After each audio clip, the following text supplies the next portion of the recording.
जसं या बातमीमध्ये पार्श्वभूमी नावाचा तुमच्या बीड जिल्ह्याचाच पेपर आहे आणि त्यांनी ही बातमी छापली होती आज। आमच्या जिल्ह्यातलं सर्वात प्रसिद्ध वर्तमानपत्र आहे।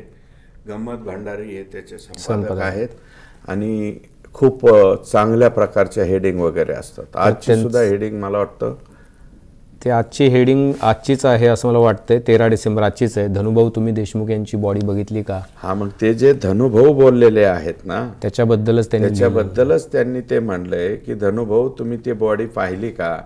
तुम्ही असं कसं स्टेटमेंट, मी आत्ताच ऑब्जेक्शन घेतलंय त्याच्यामुळे मी रिपीट करत नाही, खरं, परंतु धनुभाऊ सारख्या माणसांनी असं स्टेटमेंट करणं मला तरी काही योग्य वाटलेलं नाही। त्यांना कसं पटलंय काय पटलंय ते राम जाणे, त्यांचं ते बोलत त्यांचं त्यांना लखलाप, परंतु गंमत भांडारींनी जे लिहिलेलं आहे ना ते हार्ट टचिंग आहे निश्चित। आणि ते हे गंमत भांडारी जे पत्रकार आहेत ना, संपादक, हे आजचे नाहीत। मी 99 पासून त्यांना ओळखतो। मी 99चा आमदार आहे।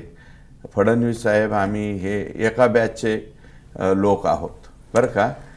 ते गंमत भांडारींचा दखल RR पाटील साहेब घ्यायचे, गंमत भांडारींची दखल गोपीनाथरावजी घ्यायचे। एखादी वाकडी बातमी जर गोपीनाथरावांच्या विरोधात लिहिली ना तर गोपीनाथरावजी डायरेक्ट गंमत भाऊ काय झालं, काय चुकलं, काय नाही, मिटून घ्या बाबा, झालं गेलं विसरून जा हे म्हणायचे।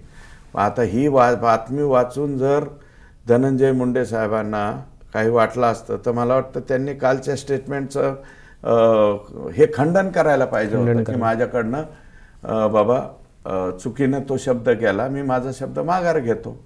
कारण अप्रत्यक्षपणे निस्ता खून नाही झालेला संतोष देशमुखचा। संतोष देशमुखाला यातना दिलेल्या आहेत, संतोष देशमुखला टॉर्चर केलं गेलेलं आहे आणि 3 तास मारलं गेलेलं आहे। 3 तास एखाद्या माणसाला मारल्यावर माणूस जिवंत कसा राहील धनुभाऊ? आणि त्यांनी कसं बोलले हे, आणि ती जी हेडिंग आहे ना ते हे हेडिंग मला वाटतं ते 100% ते स्टेटमेंट, मी त्यांचं ते स्टेटमेंट आजपर्यंत पाहिलं नव्हतं। मी आज सकाळी पाहिलं होतं, कारण मी काल तिथून गेल्याच्या नंतर माजलगाव तालुक्यात गेलो होतो। माजलगावातनं गेवराईला गेलो, तिथून बीडला आलो, SP-ना निवेदन दिलं। SP साहेबांना ही विनंती करून आलो की बाबा याचा तपास तुम्ही जे पत्र दिलं की CID वर्ग करा तर तो करू नका। आम्ही CM साहेबांना भेटून ते परत बदल करून आणतो। आणि रात्री फ्लाईटने आलो, उशिरा आल्यामुळं पाहिलं नव्हतं। मी सकाळी त्यांचं स्टेटमेंट पाहिलं।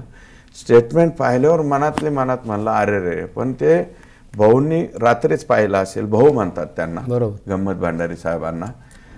अतिशय म्हणजे कधीही आयुष्यामध्ये मला वाटतं 1 रुपयाची सुद्धा परापत झाली नसेल त्या माणसाची।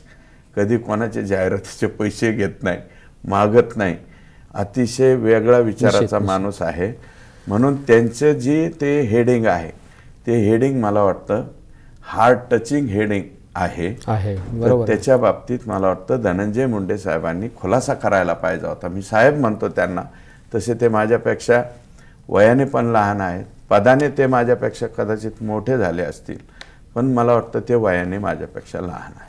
निश्चितपणे राजकीय नेत्यांनी संवेदनशीलता दाखवणं हे फार महत्त्वाचं असतं। एकेकाळी गोपीनाथराव मुंडे यांनी महाराष्ट्रातलं आणि मुंबईतलं गँगवॉर मोडून काढलं होतं आणि कायदा सुव्यवस्था प्रस्थापित करण्यासाठी प्रयत्न केलेले